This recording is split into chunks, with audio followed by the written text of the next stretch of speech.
300 years of history. Tucked beneath Ham Green House, these quiet estate lakes have watched the world change. Beneath the surface lies more than just carp and tench and bream. An ancient Roman road once ran along the base of the top lake. Medieval pottery once moved through nearby Peel. Nurses walked these paths when Ham Green was an isolation hospital. This place has stories in its soil. Once private pleasure gardens, now a wildlife sanctuary and fishery, a hidden pocket of history just outside Bristol. But I didn't come here just to admire the view. I'd given myself 3 days on these 2.5 acres of old estate water, fishing simply, listening to the place and learning its history. And as the rain rolls in and the pressure drops, the lake starts to wake up. This is Ham Green Lakes.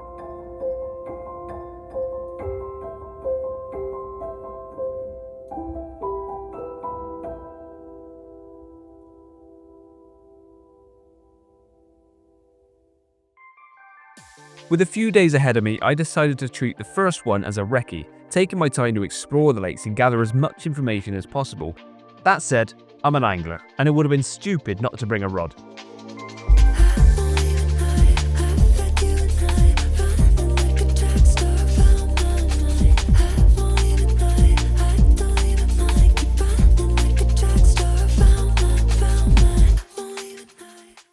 On my walk around, I cast anything that looked remotely pikey, whether that was overhanging trees, dips in the far margin line, close reed line margins, but to be honest, if I could retrieve my lure through it, I pretty much cast at it. What the hell is that?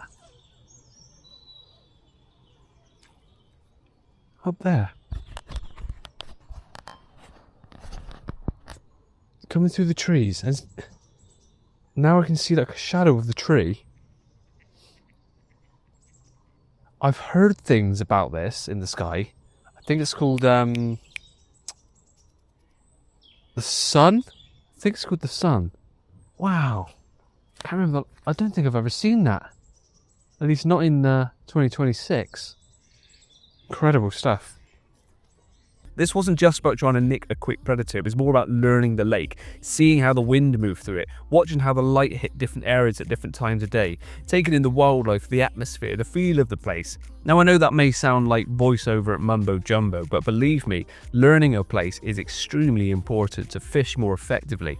And if a pike decides to interrupt the process, even better. Now Ham Green Lakes are bookable through the Catch Out, which, coincidentally, is also where my fishing tuition sessions are available to book as well. So if you ever fancy fishing here or learning a few tricks along the way, you know where to look. But this isn't just any small estate lake. At just 2.5 acres, it might not look huge on the map, but is absolutely steeped in history. The track running along the bottom of the top lake has been dated back to Roman times. Anglers were fishing here decades ago, long before most modern commercial fisheries even existed.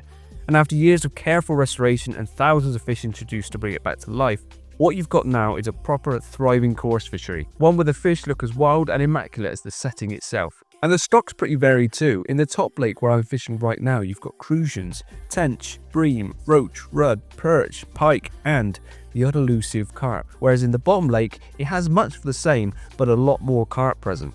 It's the sort of place that can completely change your approach with the seasons, and there's always something worth targeting. And as day one came to a close, I may not have hooked into anything, but I was itching to get back the next day.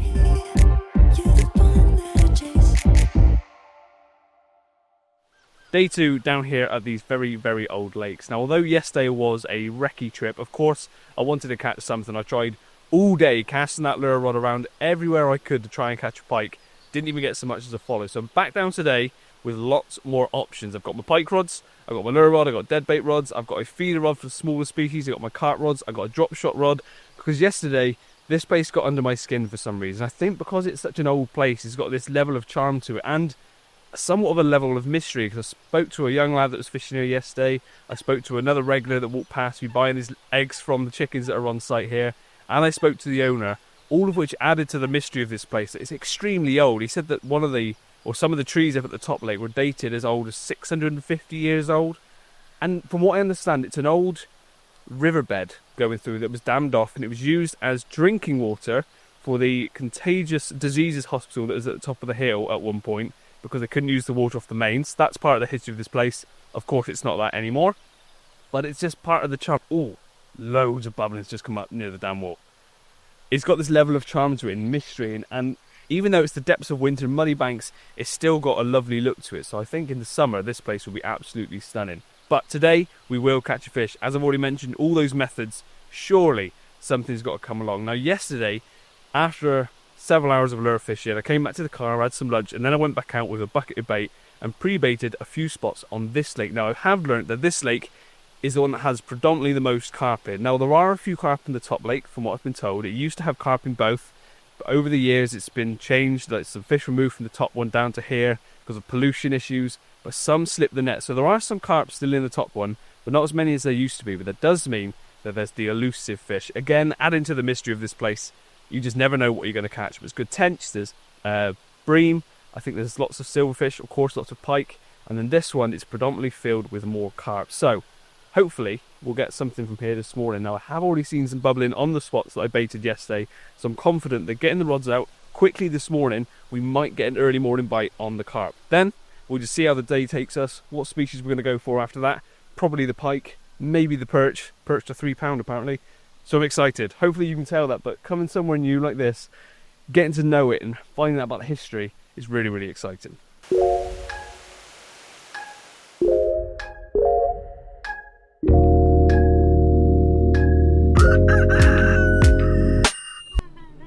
Oh, he needs a soothers.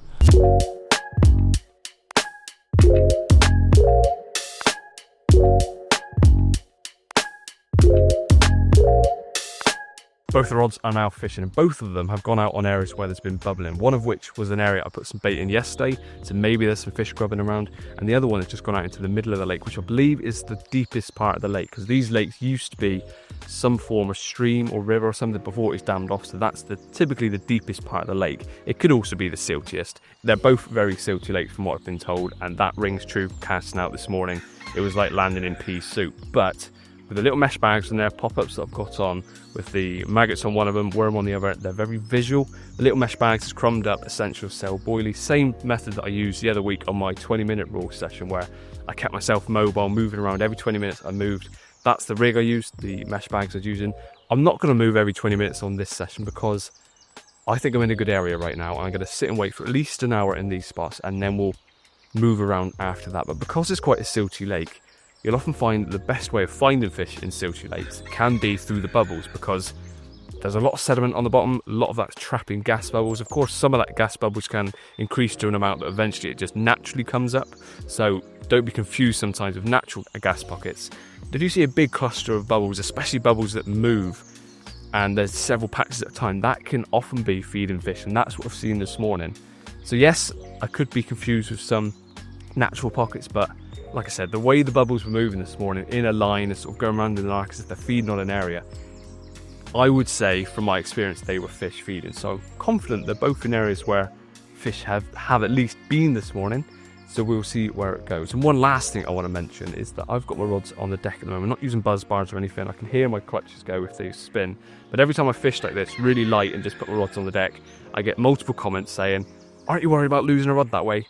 No, because I put my clutch really, really loose, and nearly 20 years of fishing, I've never even come close to losing a rod by fishing like this. Yes, the rod might slide across a platform slightly, but I've never had a rod even come close to falling in. So if you've got buzz bars, of course use them. If you've got pegs to hold your rods in place for confidence that you're not going to lose a rod, of course do that. But I've never had any issues myself, so I'm going to continue doing it. But I do appreciate the concern. And watch me, now I've jinxed it, it's probably going to have to stay in it. But we're fishing, and I feel like today it's going to be the day. We're going to catch something at least. Mwah. Bye, Lily. Love you. Have a good day. And Papa's going to catch all the fish today, okay? Okay, bye. All the fish. I've promised her now. It's got to happen. Unfortunately, it was quiet on the carp front this morning. I only gave it 2 hours, but I was still hopeful, as always. And as I wound in, sure enough, a carp showed itself on the far bank from where I was fishing. So I will probably give the carp another try at some point, whether that's today or another day, I don't know.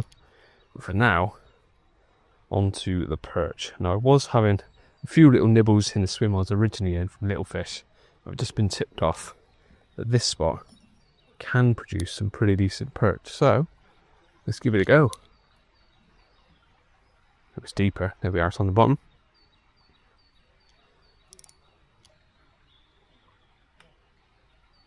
As you can see, it's where the flow comes in. So it's a natural ambush point for any small fish coming through. Perch just sitting on the peripheries, waiting to ambush something. So hopefully a little juicy worm coming down through. They can't resist that either.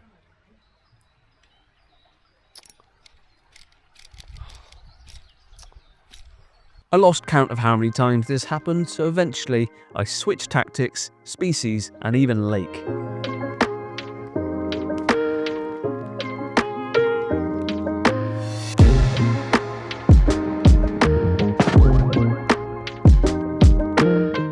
The anticipation is back. The first couple of hours I carp fished, no joy unfortunately. Then I moved on to the perch, no joy. I had a few nibbles in the first swim, but I'm now up on the top lake and I've got 2 dead baits out below floats because although I had nothing yesterday on the lures, I've been told by multiple people on social media and the owner and regulars that come here, this place has a lot of pike in, so it makes sense to try for them with the dead baits. If that doesn't work, I have got a pint of maggots with me and my feeder rod and we'll try for something smaller, but I'm confident that we'll get something before I have to resort to that. Not that I won't enjoy feeder fishing, I do enjoy feeder fishing. I just wanted to have something before I went on to just maggot bashing.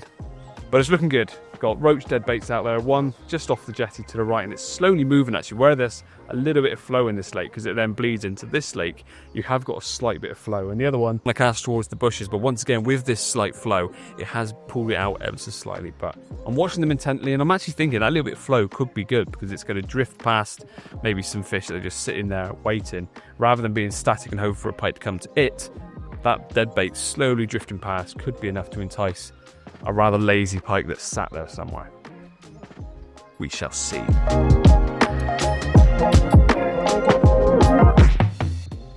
I'm sure Mark float just moved. Yes, yes, yes. Yeah, we got something on it.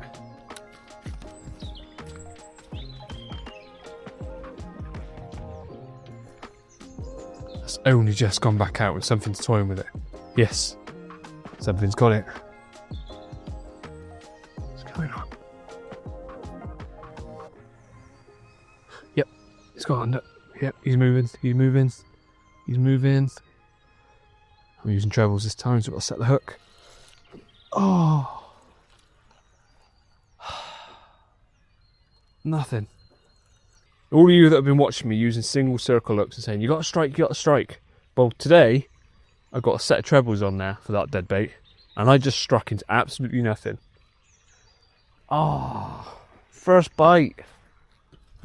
Well, you'll notice that the feeder rod is now out, but you'll also notice I'm going to keep on peering over my left shoulder, and that's because the pike rod is to my left, and unfortunately, I just lost the first take of the 2 days that I've been here. Got back from the car with my chair and umbrella ready for the rain that's going to be here any minute, pinged out the dead bait rod, and whilst I was just sorting out the bank stick for this rod, getting this all set up, I looked up and saw it bob once, watched it for about 30 seconds or more, and then it started bobbing a bit more. Something that definitely picked it up. Float went under, moved away, and I struck. And I typically recently have been using single circle hooks, as if those of you that watch me regularly this year will know I've converted onto them. But I thought today I'd use a set of trebles because I'm quite large dead baits. I just thought I'd try that, but struck into absolutely nothing. So one of those things, losing a fish is never nice, but when it's from a new venue and someone that has so much mystery as this place, to me anyway, that could have been a £4 jack, or it could have been some kind of mystery uncaught 20-pounder. I'm never going to know now. But it does show that there's at least a fish down this end. Now I've got the feeder rod out, I'm hopeful that I'm going to pick up some roach, rudd. I know there's tench and bream in here. It might be a bit early in the year for tench, but there's a lot of bubbling down here. So with stinky ground bait, which I've mixed together with some Cell's stick mix, it's really stinky, and maggots on the hook and free offerings, I'm hopeful that something small down this way might be willing to take my hook bait, because at the moment, despite having that interest, I'm still on a blank over 2 days. But trust, I will not end this video without at least a fish from this place. And if that means I've got to come back tomorrow, come back Thursday, and come back Friday, so be it. I need to catch something from here. Despite the extensive bubbles in front of me, despite feeding maggots, despite using a single one of those on a hook, the quiver stayed stationary. And with the rain coming in, I decided to move over to a float approach and fish slightly off the deck, in the hopes that the fish were there, but not quite on the bottom. And finally, we started getting some action.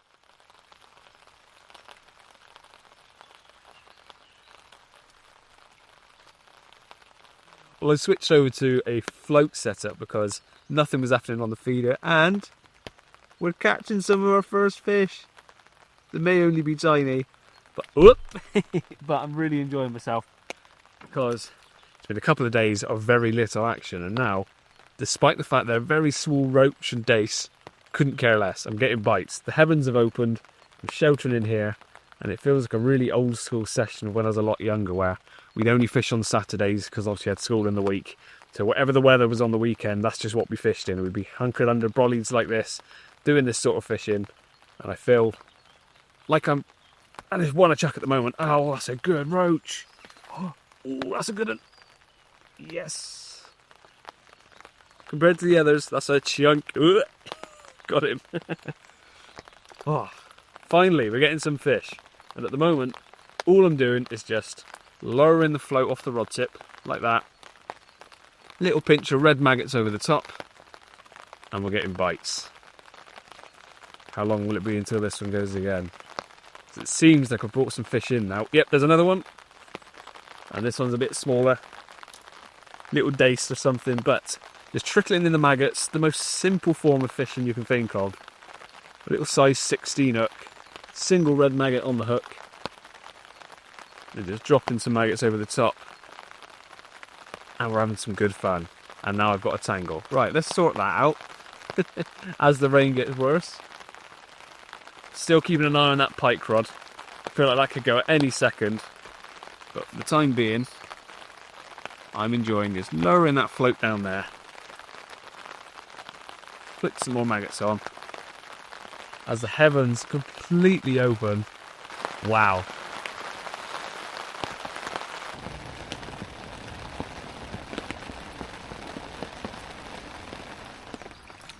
And there's the result of the last, I don't know, hours float fishing. Really good fun. Probably about 20 to 30 fish in there. I didn't put them all in here, just to show you the sort of average baggers getting some nice roach, some dace. Really good fun. But now, I really want to get one on the pike rod. So I'm going to bring the float rod in, pack that away. I've had good fun. And get both pike rods out towards that bank where I had that bite earlier. And see if we can get a bite on the pike before I go. This weather's not getting any better, but effort equals reward. With a very welcome break in the rain, I took most of my kit back to the car, leaving me with just the essentials for the last couple of hours of roving with the dead baits, hoping that if I found a pike and landed a dead bait on its head, it would take it. I took that window of dry weather as an opportunity to move further up the lake, but time is running out. But not only time, clarity is running out as well. It took me a while to figure out what I was looking at. I thought maybe there's like a mist coming up off the lake, but it's not. As you know, this place is fed off of the River Avon, so when it rains heavily and the rivers rise, like it has been lately, it feeds in here. Now, this wasn't really an issue yesterday, but the rain we had yesterday and the rain that we just had this afternoon was so torrential. The rivers have obviously risen, like I thought they had, because I saw this lake was going up, and it's bled into the lake. Now, if you have a look here, this is the chocolate brown line from the river, and it goes all the way up to the top half of this lake is now just chocolate soup, and it's bled down here, and obviously it's slowly coming into this swim. Even as I've been stood here talking, it's getting closer. So all of that muddy water that's coming off the river, it's just going to completely cloud up this water. So I've got to catch one now. I got a pike float there off that tree, and one over there on the bush line. I was going to move further up, but obviously with the clarity like that, I don't think it's going to be worth it. So it's now or never for the pike on today's session. I continued in this process of moving swim, casting out, before eventually being caught up by the muddy water without having a bite, until I got to the very last swim in the lake. I couldn't go any further, so it was now or never. Now, you probably won't believe me when I say this and will think it's for dramatic effect, but this genuinely was the last cast of the day. I was out of time, out of light, and to be honest, out of energy. So I flicked my deadbait over to where I'd been float fishing earlier that day, in the hope that if there were still some silvers there, it might have attracted some predators as well. The tactic I had adopted for the last hour of the session was twitching the dead baits back, giving some form of movement that might entice a lazy pike to attack. Ooh. Oh, something's got it. Something's got it.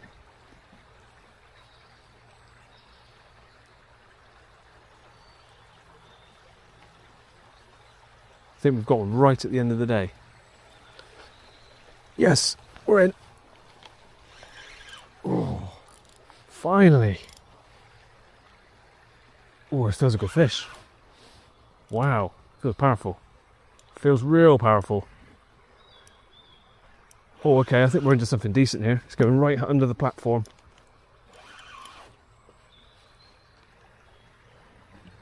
Wow, he's putting up a good fight. It's a nice fish. Where's my net? Right behind me. Whoa! Whew. Come on, come on. Oh, this feels decent. Proper rod bend. That's a nice fish.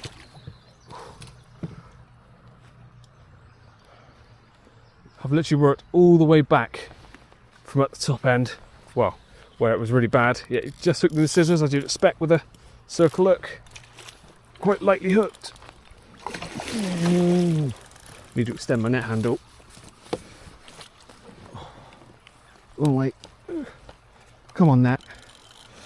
Oh, I can't get the net extended. Let's try that again.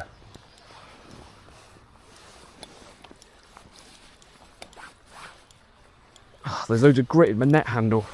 I can't extend it. Come on.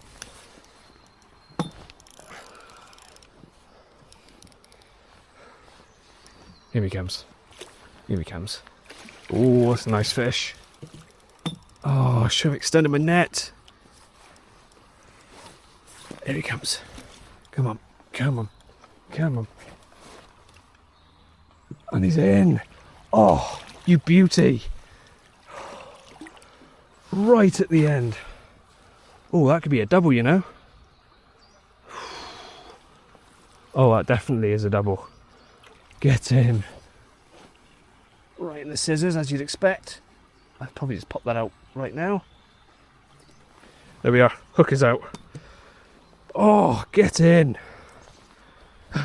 It's just gone 5. I'm extremely late. No, no, no, no. Oof. Stop talking, Joe. Keep the fish safe. He's so nearly got out. I'm extremely late home. But at least now it's justified.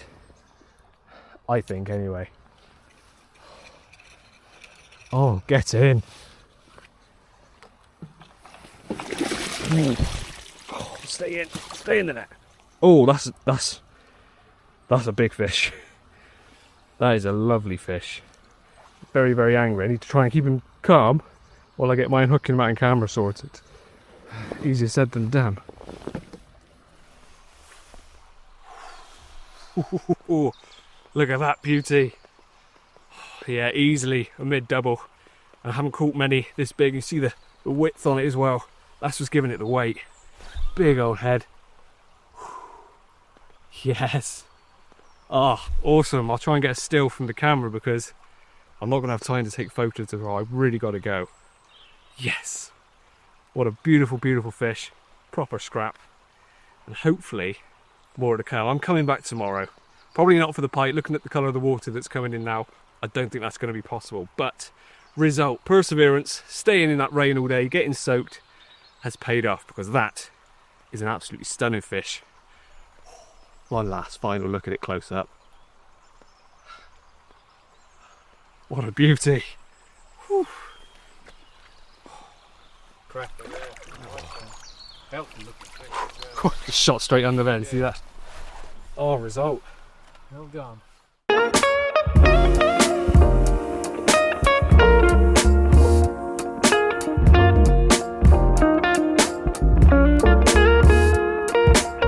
Day number 3, we are back once again, and today we're after the carp. But you'll also see behind me something extra in the car. That is my 2-year-old daughter's car seat, because I've just dropped off at nursery, and that does mean my time is limited today. Unlike yesterday where I pushed it and got home and had to microwave my tea, that was fine. Today, if I don't leave on time, I'm abandoning my daughter at nursery, and I think that's a little bit worse than having to reheat my food. So less time today, we're after the carp, and the bottom lake is now chocolate brown as well. I did put some bait into this corner right behind the carp before I left yesterday, so hopefully that's given it time to establish itself. Some carp might already still be there feeding, despite the fact that visibility has gone from pretty clear to next to nothing.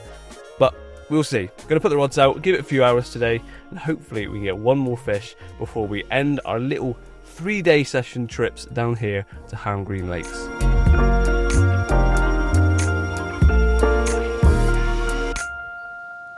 All set up in this cosy little corner, brolly up for 2 reasons. One, it's soaking wet from yesterday and I wanted to dry it out, but 2, despite the fact that the forecast for today is actually meant to be dry from now on, I don't trust it because, as you know, it's rained every single day in the UK since the year began. So, I'm not trusting the forecast. And this is the setup I'm going to be using for the carp today. Now, you would have saw this briefly yesterday from one of the cutaway shots, but it's very, very simple, and it's a pretty proven winter method in that I'm using bright yellow pop-up corn and top that with, on this one, probably about 15 to 20 maggots. I'm using one of the little pole position mag clips. Now, I know in the last video when I used these, I had loads of people ask me what they were. I did say in the video, but there you are again, pole position mag clips. I'm not sponsored by them or anything. I picked these up at the Den Bosch, so really like them, and super easy to attach loads of maggots. So that is high vis, it's popped up, wriggly. It should be enough to entice anything to come along and snaffle it up, but just to add a little bit of extra attraction is just a little crumbed up mesh bag of essential cell. Now, as I put some bait in yesterday evening before I left, I'm not going to add any more today. I'm just going to lower this rig in onto the left spot, and then the right hand spot I'm actually going to use my feeder rod once again for 2 reasons. Once again, still chance of some smaller fish. I'm probably going to use worm on the hook. I've got loads of worm left over, so there's still chance of some decent silvers, maybe some of those perch I was trying to get yesterday, but also a carp can come along and snaffle that as well. And as I'm putting it into a spot which I put bait yesterday, if there's carp around, should be good fun. I've got fairly light tackle, which will make it more interesting as well. I think it's about, I want to say £6 line on there, so it could be a bit more interesting playing a fish on that, but that's all part of the fun. And if we get something today, I'll be very, very happy because I'm still over the moon with yesterday's capture. It's one of those captures that I sent into several group chats being like, look at what I caught today. Because I don't like to pester my mates and everyone all the time because fishing is my job. Probably get a bit wearing, but sometimes I get a capture, I'm just like, I'm going to share that one. And yesterday's pike was one of those. But let's see if we round off this little trip, or these 3 trips, with a nice carp or 2.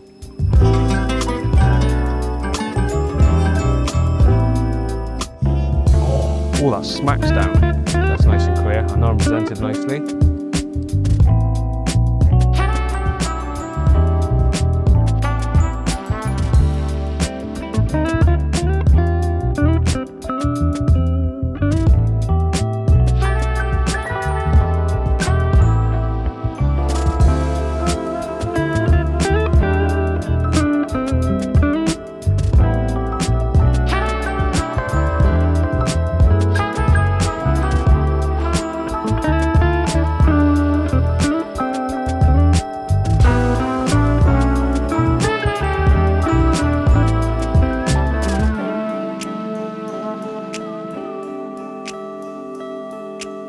Well, it's not the potential carp or big perch we're after, but it's the first fish of the day.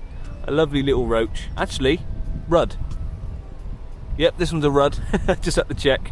And to anyone that's looking at me right now, it just looks like I'm talking to a fence because that's where this camera's propped up against. But happy days, finally, a fish today.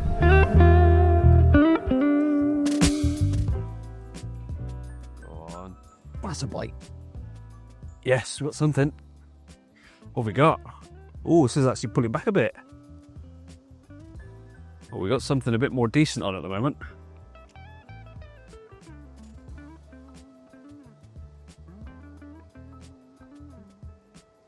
What is that? Skimmer?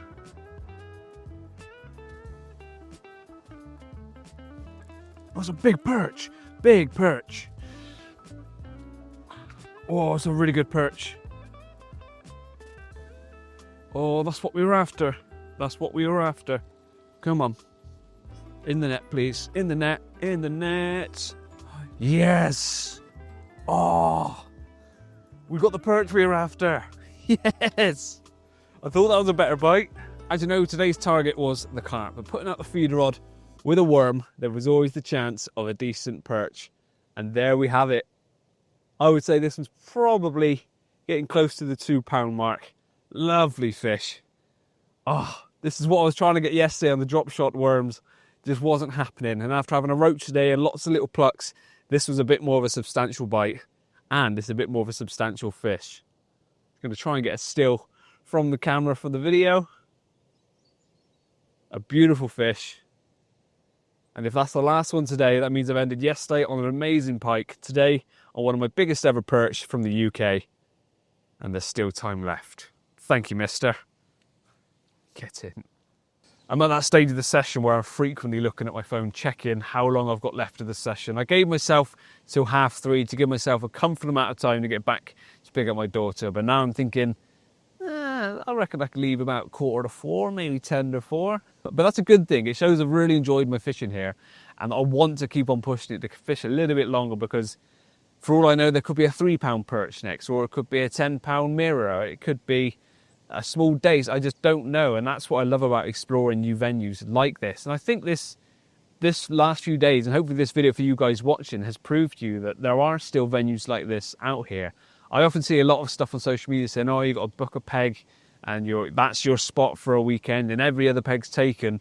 Yes, a lot of fisheries are like that. That's just the way that fishing's gone now. Because it's such a popular pastime, venues need to cater for the fast turnover of anglers. It needs to make sure that it's an enjoyable experience for the masses. But if you like a fishery which is a little less refined, it's got a silty bottom, it might be a bit more tricky fishing like I've found the last few days, and there isn't a shower block and a cafe and things, then you can find them. I found this place that was an hour from me on the catch-up and just thought, let's give it a try. And I'm so glad I did, because the last few days fishing, I've just felt almost nostalgic, like how I first used to fish. I was excited every morning to come down here, even though it's an hour's drive through Bristol traffic, past Clifton Suspension Bridge, going past Ashton Gate, which has, you know, if you're a long-term viewer, I'm a Bristol City supporter, so that's my home ground. But the traffic was the main issue getting past there, but I didn't care, because the whole journey here, I was excited to get the rod out and just see what the day would bring. Day 1, nothing. Day 2, an awesome pike and really good fun float fishing. Day 3,